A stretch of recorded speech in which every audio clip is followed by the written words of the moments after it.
이번 시간에는요, 도로공사 전에 별 기대감 없이 땅속에 유물 유적이 있나 조사를 하다가 아주 대박을 건져내신 이한상 교수께서 하신 정지산 유적입니다.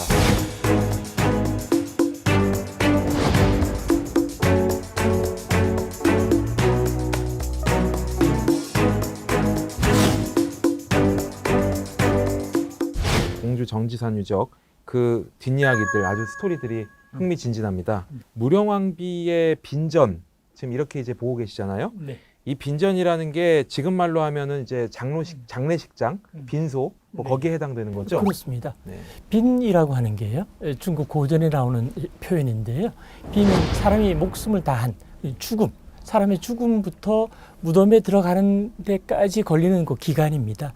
지금 우리가 문상객을 받고 하는 곳이 빈소이잖아요. 마찬가지 개념입니다. 정지산 발굴 조사는 이제 삼국시대 빌레에 대한 어떤 역사 기록, 네. 그거를 이제 유물이나 이제 유적을 통해서 처음 확인했다는 점에서 이제 의미가 크다는 네네. 이제 평가를 이제 하고 있는데, 근데 처음에는 여기서 무슨 대단한 게 나오겠나, 뭐 좀 그런 별 기대감 없이 발굴 네. 조사를 시작하셨다고 들었습니다. 그렇습니다. 당시에 공주박물관 학예직 그 선생님들 중에 가장 연소하신, 그죠? 그렇습니다. 네, 사실 이게 엄청난 유적이라고 하면은 경험 많은 이제 학예직 선생님들을 보내려고 했을 텐데, 예, 당시 공주박물관에는 현안 사업이 있었습니다. 예산을 정부에서 따서 박물관을 완전히 새롭게 고치는 작업을 하고 있었습니다.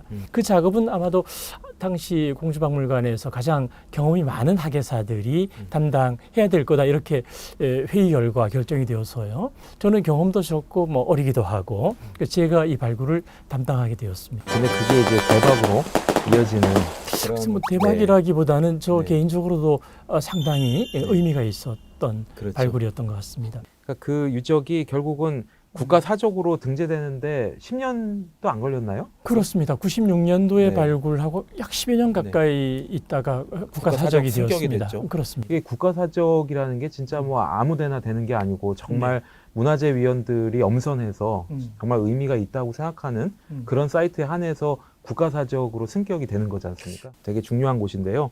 어쨌든 이게 큰 기대감 없이 막내를 보냈더니 큰 일을 이제 내버린 그런 유적입니다. 여기 인디아나 존스의 버금가는 발굴, 추적, 그 스토리들을 지금부터 시원하게 한번 풀어보겠습니다. 당시 빨리 정지산 발굴 조사를 끝내야 된다는 얘기들이 있었다고 해요. 이제 도로공사가 그렇습니다. 한창 진행이 돼야 되는 상황이기 때문에. 네, 원래 이 정지산이라고 하는 곳에 도로가 나기로 되어 있어요. 그런데 통상의 경우는 문화재보호와 관련된 법에 의하면 중요한 유적지 주변은 반드시 발굴하게 되어 있거든요. 이제 공사를 하기 이전에 공주박물관에 이호영 선생님이라고 하는 분이 현장을 나갔다 왔어요. 하루 딱 나갔다 왔는데 이 정지산 산 언덕에서 기와장을 몇 개 주웠어요. 저 산 꼭대기에 뭔가 유적이 있구나, 그렇게 이제 알게 되었고요. 발굴을 하게 된 것이죠. 천만 하더라도 역시 거기가 다 그 산 꼭대기고 밭으로 경작되고 있어서 밭 위에 유적이 있을까, 이렇게 생각을. 사실 기대감도 적었기 때문에 당시 학예직 막내였던 이제 선생님께서 이제 가서 하시게 됐는데, 이게 여기서 나오나, 그런 유물이 나오면서 상황이 반전됐다고 들었습니다. 그 정지산 유적 정상부 한가운데에 조금 볼록한 그런 지형이 있었어요. 그 주변으로 기와가 쫙 깔려 있었습니다. 저희가 그 기와 중에서 보니까 동그란 기와에 연꽃이 이렇게 조각되어 있는 게 있었어요. 그래서 보니까 전체를 복원해보면 연꽃의 이파리가 8개 있는 곳입니다. 연꽃무늬 수막대. 그렇습니다. 뭔가 저희가 생각할 때는 당시 연꽃무늬 수막새는 백제의 궁궐이거나 백제 국가에서 만든 절에서만 사용되는 대단히 좀 특수한 물품이라고 생각했어요. 그렇게 귀한 연꽃무늬 수막새가 정지산 이 산 꼭대기에 있다는 것을 발견하고 굉장히 놀랐어요. 뭔가 심상치 않다. 심상치 않다. 그렇다면 이 정지산 산 꼭대기에 백제의 국가적인 뭔가 건물이 있지 않았을까, 이렇게 생각하고 이전보다 좀 더 주의를 기울이면서 조사를 했던 것입니다. 상당히 격조가 있는 그렇습니다. 국가시설에서나 나올 수 있는 네네. 그런 연꽃무늬 수막새가 나왔다는 데에 의미가 이제 남다르다.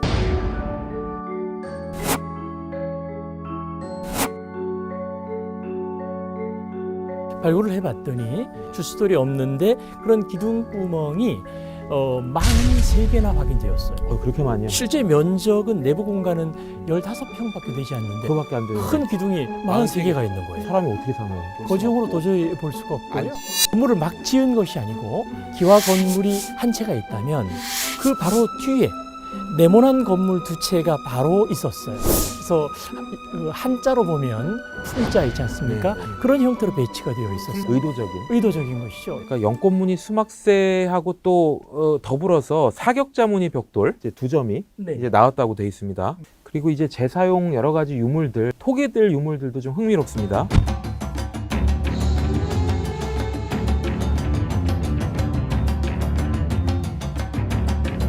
그래서 그런 특별한 유물의 존재, 또 연꽃무늬 수막새, 특별한 구조의 그 기와 건물 이런 걸 종합해 볼 때 그런 공통점이 뭐냐라고 할 때 저는 생각에 그것이 뭔가 국가적인 의례, 특히 장송 의례와 관련될 거다 이렇게 해석을 했습니다.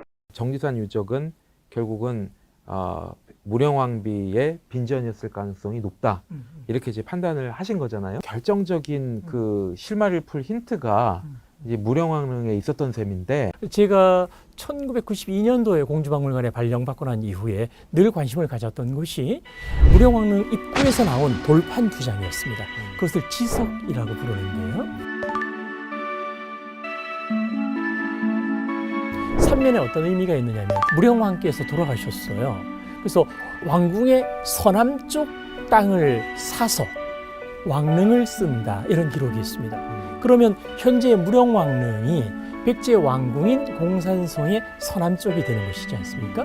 근데 제 사면 왕비 쪽에 보면 왕비께서 돌아가시니까 궁궐의 서쪽에서 장례를 거행했다 이런 표현이 있습니다. 그래서 제가 그 당시 해봤던 것이요. 지도를 놓고요. 무령왕릉 지점을 찍고 공산성을 선으로 그었습니다. 공산성에서 무령왕릉으로 선을 그은 곳에서 약 25도, 30도 정도를 오른쪽으로 돌렸을 때 정확하게 정지산에 기와 건물이 나왔어요.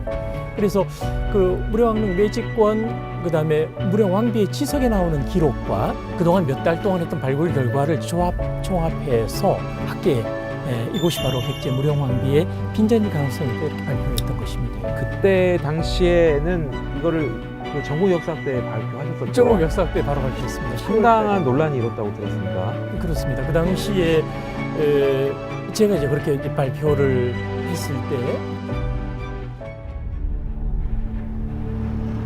당시에 뭐 생명의 위협이라고 하면 좀 그렇습니다만 도망을 다니고 해야 될 정도였어요. 유적으로서는 다행이고 저는 개인적으로 다행이었는데 유적이 날아갈 뻔했던 거죠. 정지산 유적 밑에 터널을 뚫는 것으로 그래서 했어요. 이 없었던 터널이 뚫린 거네요. 당시 돈으로 300억